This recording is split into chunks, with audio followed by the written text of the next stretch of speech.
جستجوی کیف فراز پنهان. بچه ها برگشتم با قسمت دوم. یادتونه سارا و کیف گم شدهش؟ خب صبح فردا با یک قهوه تلخ تو دستم رفتم دنبالش. قرار گذاشتیم تو پارک لاله، جایی که پر از عشق و گلهای رنگارنگه. سارا اومد با یک کوله پشتی قدیمی، موهاشو بسته بود و لبخند شیطونی میزد. گفت آماده ای کارگاه؟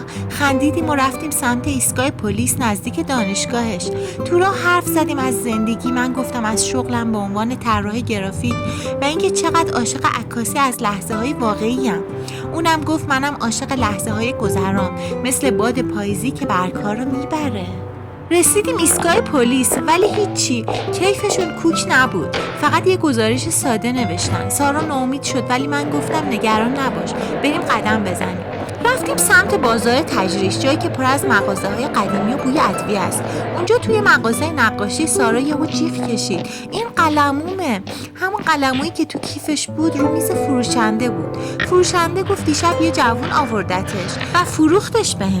قلب ما تند زد، تعقیبش کردیم، دویدیم تو کوچه‌های تنگ و بالاخره گیرش آوردیم.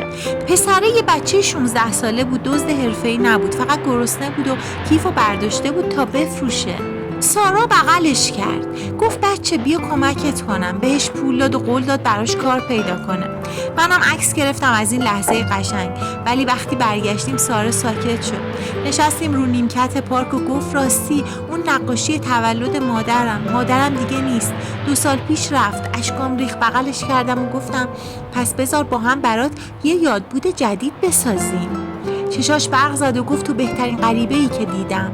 شب اون روز با هم رفتیم خونش و شروع کردیم به کشیدن یک طرح مشترک. اما چی کشید و چرا سارا یهو رنگش پرید وقتی از گذشتم پرسید؟ اگر از شنیدن این قسمت از داستان لذت بردید لایک کنید و سابسکرایب یادتون نره. تا قسمت بعدی، خدا نگهدار.